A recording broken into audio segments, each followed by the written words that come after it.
All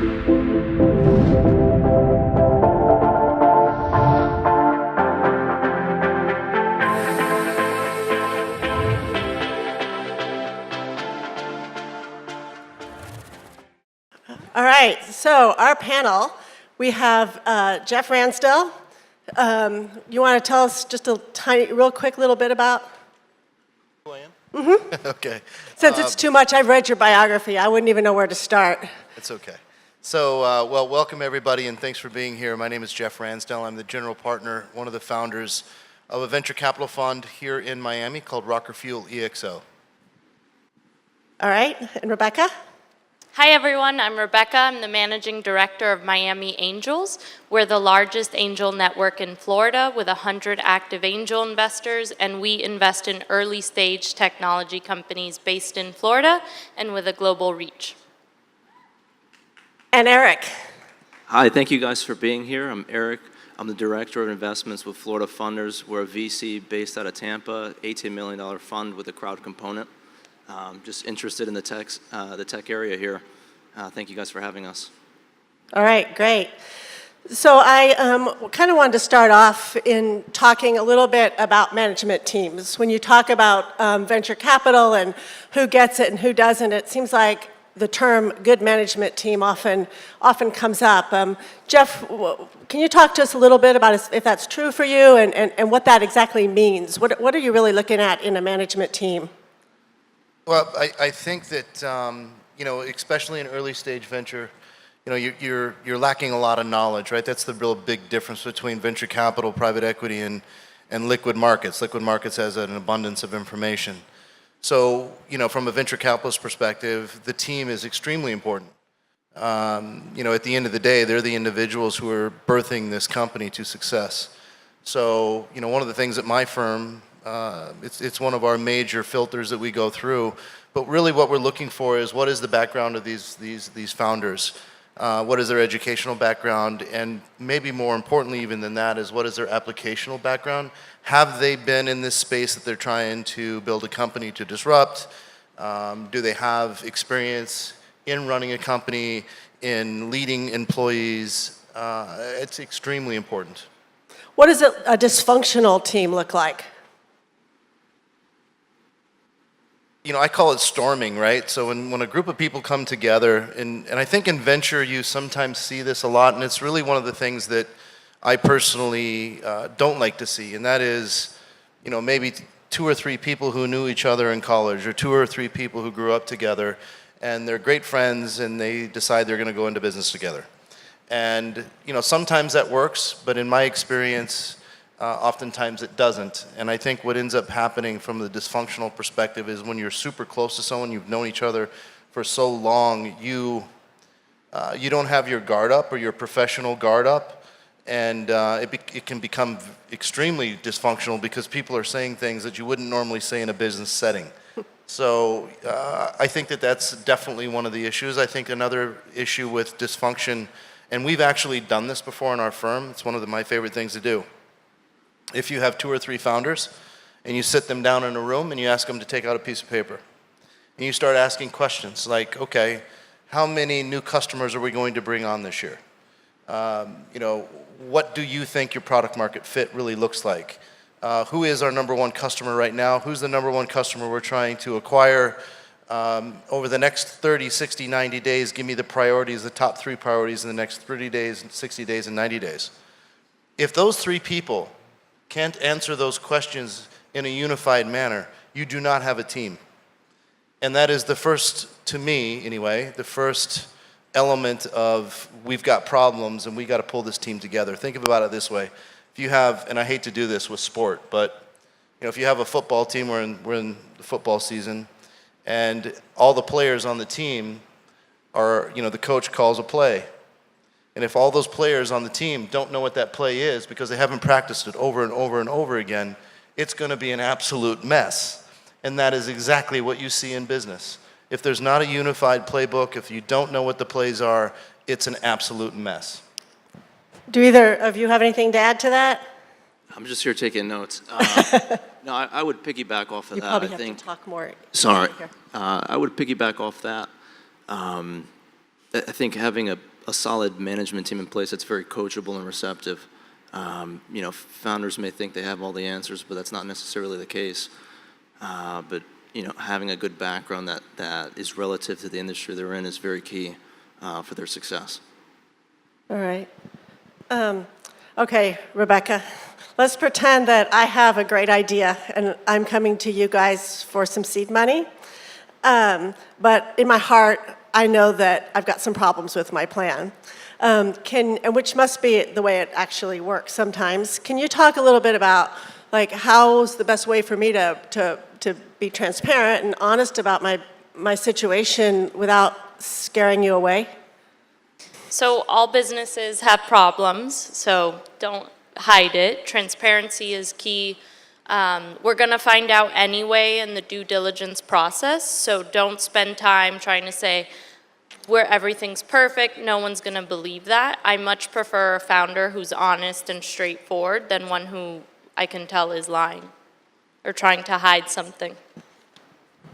What about you, Eric? Is there a way, is there certain ways people ought to talk to you and kind of approach you if they know they've got problems? Do you want to know everything? I mean, you want to know up front because it's going to come out when you're doing the due diligence of a company. I mean, if they're saying things in a pitch deck or a presentation and they're trying to show you some numbers and it doesn't add up, problems are going to arise later on that you're just going to notice in the numbers. You can't lie about the numbers. All right. So to all of you, I guess, I don't know if you were in the earlier session, but a couple speakers ago, they said you all were antiquated. That venture capital was an antiquated way of getting financing for a business. Was it an ICO panel? Yeah, of course. Anyways, let's just talk a little bit about if there's some tricks, some ideas that can help a person separate themselves from the crowd of people trying to get your eye, trying to get a meeting with you. Jeff, can you talk a little bit about that? So I'll actually tell you a story. I was on this actual stage a couple of months ago, and someone in the audience was building a company here in Miami, and sent me an email. I without an exaggeration, I think I get something like 200 or 300 emails a day. And we're moving fast. We have a lot of stuff that's going on, and honestly, it's sometimes hard to get my attention or the attention of my team. But this particular woman shows up at my office, like 3 days later, just shows up. And I was in the middle of a lot of different things, and it was really kind of an uncomfortable situation. And so I took her card, I listened to her for a little bit, and I said, but I got to get into my meeting, and I promise you I'll reach out. Now, I forgot to reach out. Shame on me. And so we had an event, like 2 weeks later, we had an event at our office, and there she was again with all of her, her team. And then she made a point to get all the photographers that were at the event to make sure that her team was photographed with me, and then tagged me in her Instagram. And I thought to myself, this is what it takes. Birthing a company to success is extremely difficult to do. And it takes persistence, and it's sometimes hard to get out of bed in the morning, and you're going to get told no 1,000 times.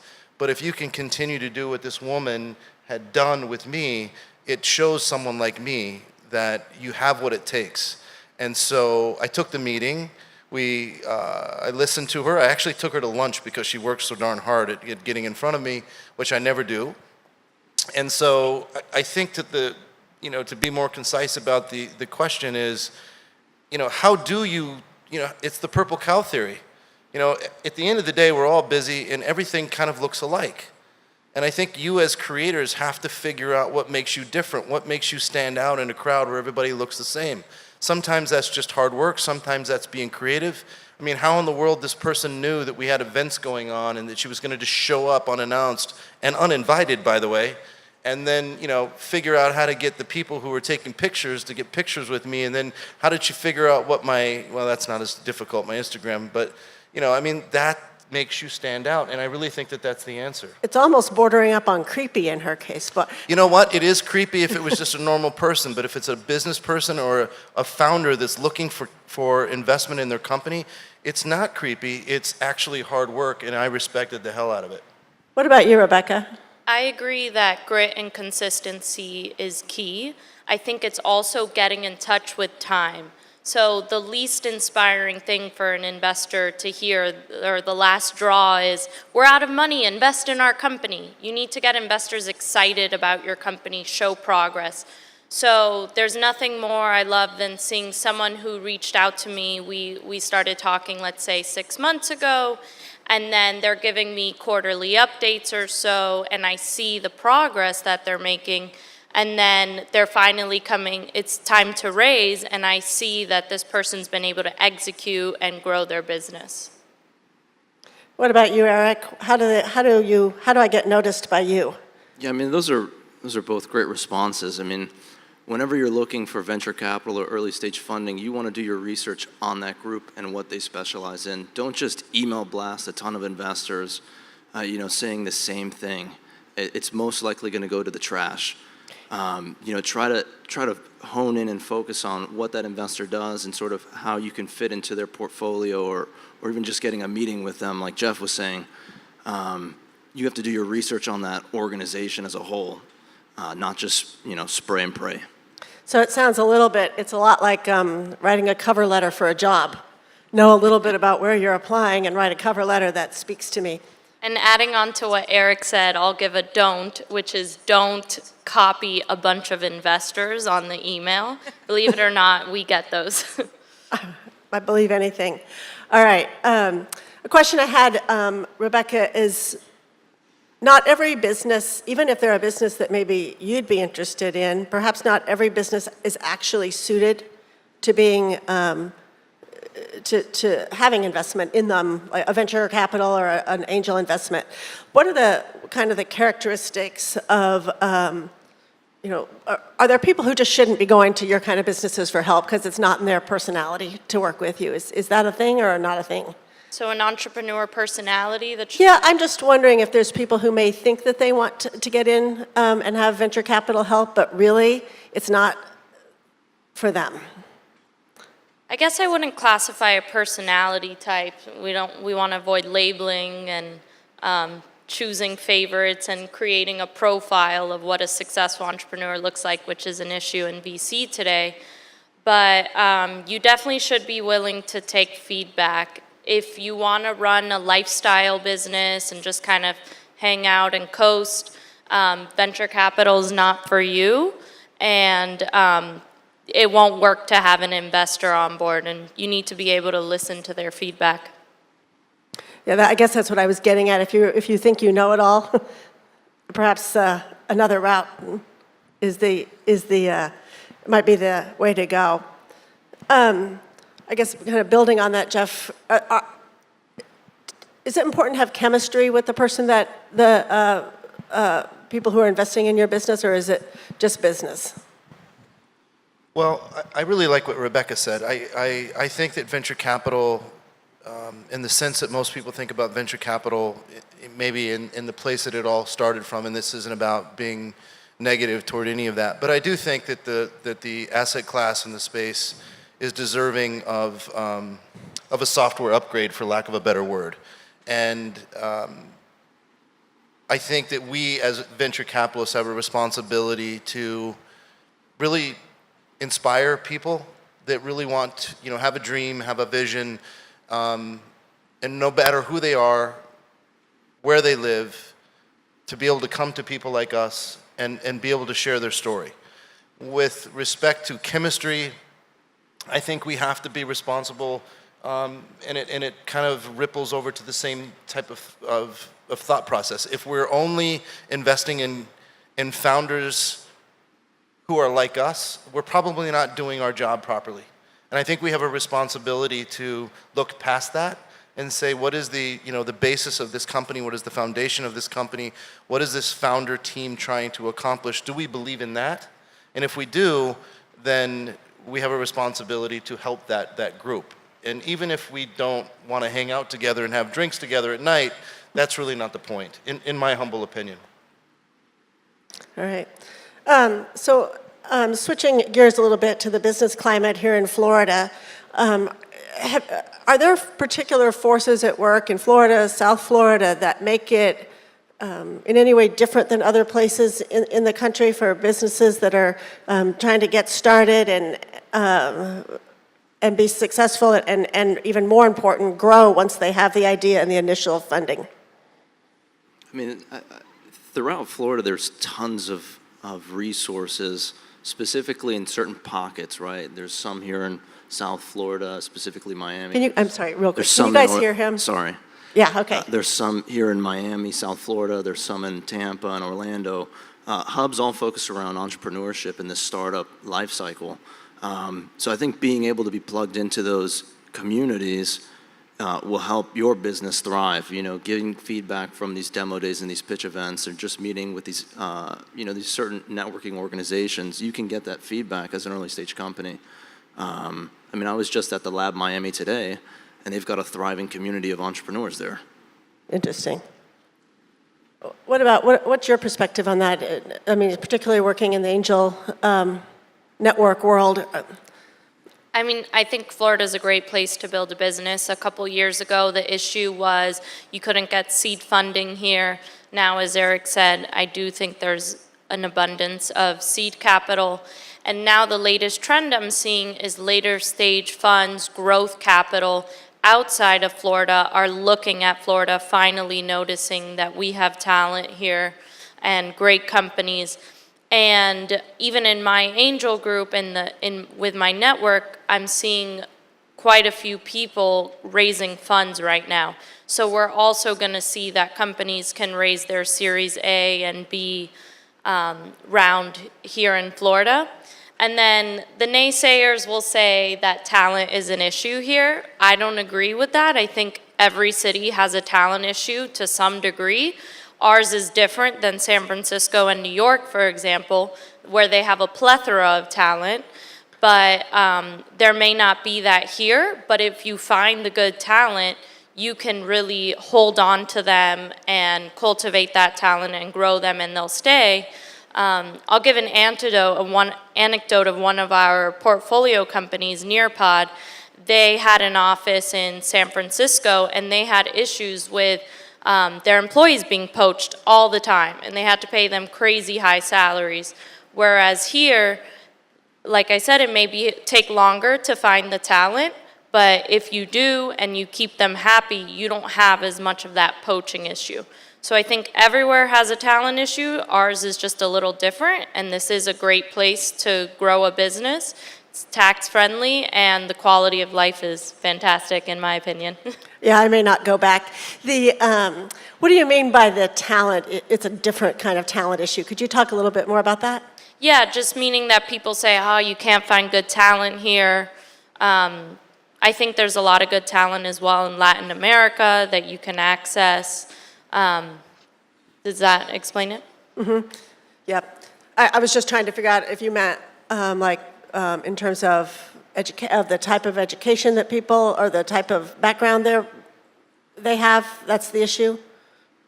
Just there's not as much of tech talent here, tech talent, like okay. engineers and such. Okay, understood. All right. Jeff, what do you think the biggest challenges are that lie ahead in the world of venture capital right now? Well, I think we talked a little bit about it already, right? I think that there's a number of challenges, and I think the first challenge is that there's this. That's not a perception; it's a fact that it's kind of a boys' club, and that the money's really flowing into male founders, etc. Actually, from a core values perspective, our firm is very focused on trying to change that. Now, we're not a massive fund, but in our own way, we are trying to do that, right? We're hiring talented women to be on the team. One of my head analysts is here right now, Olivia. Our chief investment officer is a female. She doesn't know it yet, but I'm going to make her a GP here in a couple of weeks. So she's going to be, a general partner of the fund. So, I think that the big things is that we need to kind of maybe grow up a little bit. I think that, the asset class, the industry, it got really famous really quick. And a lot of people made a lot of money. And sometimes, that can cause our behavior to get off track a little bit. And I think that we've reached this point in our life cycle as an industry where we have to start acting in a more professional adult way, if that makes sense. And again, I think it goes back to our responsibility. We are investing other people's money, and we have to do it in a lens which is really focused on the founders and focused on what they're trying to accomplish, and a discipline of investment. And I really think that that's the big thing. And I would also say that there's an abundance of capital right now. I'm in Miami for a reason. A lot of people said, well, why in the world are you building a venture capital firm in Miami? Well, first of all, I think that people are going to be migrating here. I will tell you all to keep your eye on Miami. I mean, this building that we're in right now is owned by a guy by the name of Moshe Mana. He owns 50 acres in Wynwood. He owns 80% of downtown Miami. And his legacy that he wants to leave behind is to create a massive technology ecosystem where people from around the world can come to Miami, they can live, they get 3 meals a day, they have a place where they can build their company, they have peer-to-peer networks, they have an ecosystem to build it, and it's going to be very, very special and unlike anywhere you're going to be able to find in the world. And my fund and the company that I'm aligned with, which is a global company builder, we've aligned ourselves with this vision, and I'm super excited about it. So keep your eye on Miami. And I think that's, the big thing. It's just, it's an industry that I think is in desperate need of just kind of cleaning itself up a little bit. It's kind of a growing up. I think a little, again, I got to be careful about how I'm saying it, but I think it's time that we grow up a little bit and just act a little bit more responsibly. I mean, if you look at some of the, I said it, there's an abundance of capital, and some of these funds are so big, and they have so much capital, and that capital has to get invested.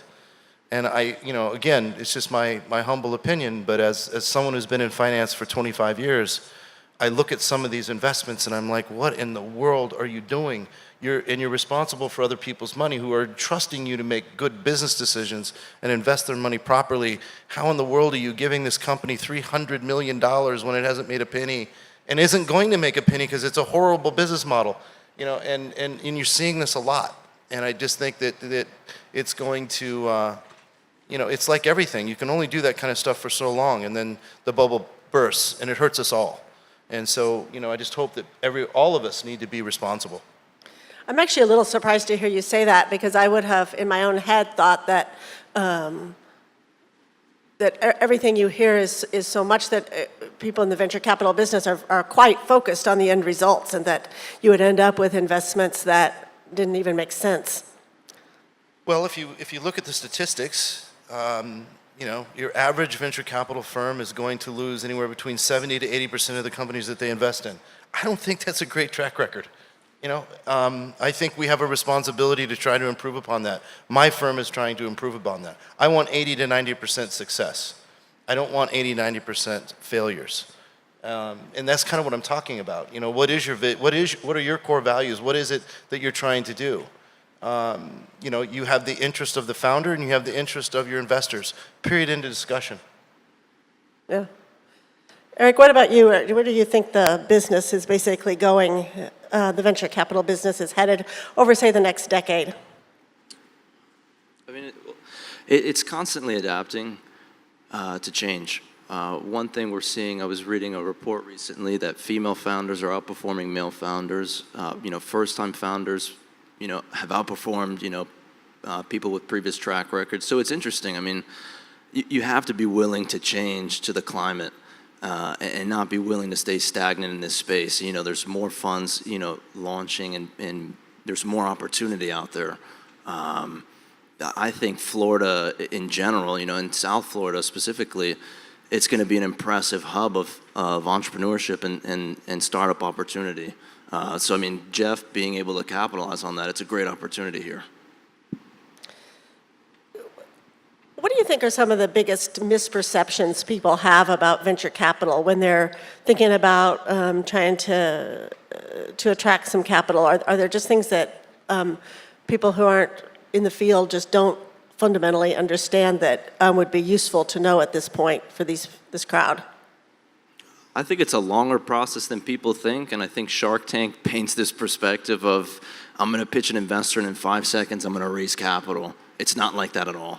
It's a very long, drawn-out process, and some companies try to focus on dwindling that down, anywhere between 1 to 3 months, right? So don't expect to raise capital, in a weekend. You got to build a relationship with your group that you're speaking with, whether it be VC or early stage capital. But yeah, having a time, being realistic on time expectation. So what's more realistic? Anywhere between 2 to 3 months. Yeah. Is a realistic time frame, because you got to draft term sheets, you got to do your due diligence, you got to do all these background checks, you got to do a lot of information on these companies, prior to doing an investment. You're giving somebody a lot of capital, and you got to make sure you can trust them. Rebecca, what do you think? What do you think? Are there things that people just fundamentally don't understand about your business when they're coming to you looking for help? Yeah, I think the edge cases always get the most PR. So everyone's heard of the San Francisco-based company that raised a round on a PowerPoint at a $20 million valuation. That's not necessarily true. And then I'd say the other myth is thinking that raising a round is the end game. That's when the work really starts and when the pressure's on and you need to perform. Jeff? Yeah, I think what Rebecca just said is, what I would say is that the biggest thing is that when people don't, and I said it before, right? Venture capitalists are responsible for other people's money who have entrusted them to invest it in a wise way. They have a fiduciary responsibility. And what founders need to understand is, one, it's not going to be easy to get that ticket because of this responsibility. And then two, when they give it to you, you have a responsibility because that venture capital firm is going to be there's nothing passive about it. And you're going to co-build your company with these individuals because they have a responsibility to others to make sure that you're successful. So don't think that you're going to get, a $20 million check and 4 years from now someone's going to show up and say, hey, let's have lunch, how's everything going?